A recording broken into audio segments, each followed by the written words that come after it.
Here, final part of our lesson series. We're on the course, playing around. We're standing here on the fourth tee box.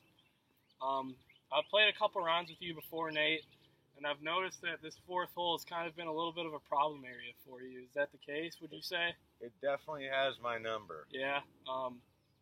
It's just kind of in your head, or what? Just one of those things where you can't get past this hole, or it's just always got you, like you said, it's got your number. I mean, it's only like a 200-yard shot, and I hit them all throughout my round fine. But right. For whatever reason, I Step cannot up on commit this tee to box. a shot on this hole. Okay, so that's something that we're going to work on today. Then we'll work on being able to commit to a tee shot on this hole. Okay. So today we shot this number 208s to the pin. What club would you be hitting to this flag? A little wind in our face I was feeling, so I'm going to hit a 4-iron. 4-iron? All right. Now take me through your normal kind of pre-shot routine process here when you step up to hit the ball. Usually I try to pick out an intermediate target here, whether it's a divot, for instance. Right now it's going to be kind of between these two here. Okay, so intermediate target. So I pick that out, and then when I'm going up to the ball, I make sure I get the club face lined up where I want it to, and then set my body based off of that. Okay.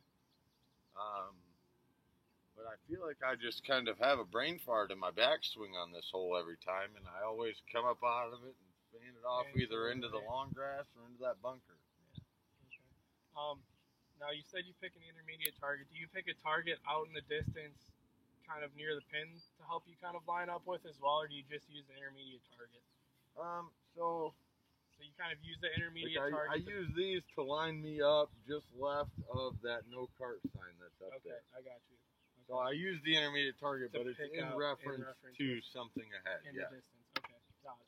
All right, so that's good. I like that. You're kind of using your intermediate target to help you line up with something in the distance.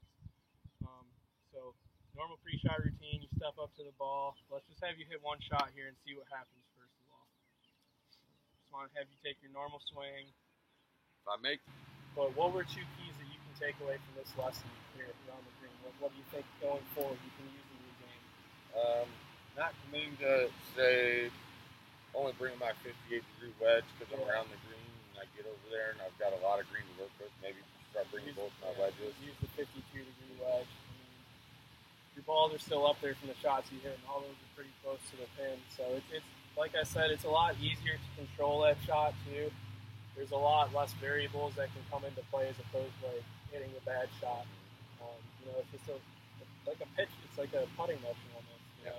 That's the way. With both those shots, it eliminates the real bad shots. Maybe it's not that close all the time, but I feel like I at least have a putt at it. Exactly. Another chip or worse. Or leaving it, chunking it right in front of your feet. So I think that's going forward. You can work on a couple things that'll help you with this.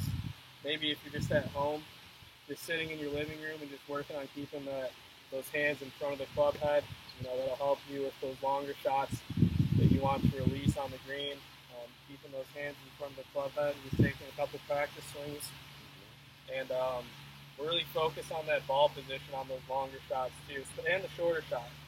So once again, on the longer shots, you want to play it back in your stance, right off your right toe, kind of. Hands in front of the club head. Okay. And then on the shorter shots, you want it. I like to play it just short of my left toe, square stance, and just a little pop motion. Do you keep your hands in front of the club face on that one as well, or behind it? I wouldn't say behind it. I'd like to keep it maybe even with the club head, if not maybe just a little bit ahead of it. Okay. You don't want to be like this and stabbing it necessarily, because like I said, the club has loft, and that's it's designed to get the ball up in the air. So you just want maybe your hands maybe a little bit past the club head. Okay. And just a nice smooth swing where you're barely brushing the grass, and the ball's going to pop up in the air and it's going to land soft like you hit a couple times. Okay. So I think going forward, if you focus on those two things, your short game around the green can improve, and you'll get up and down a lot more. All right, thanks, Jake. Yeah, absolutely.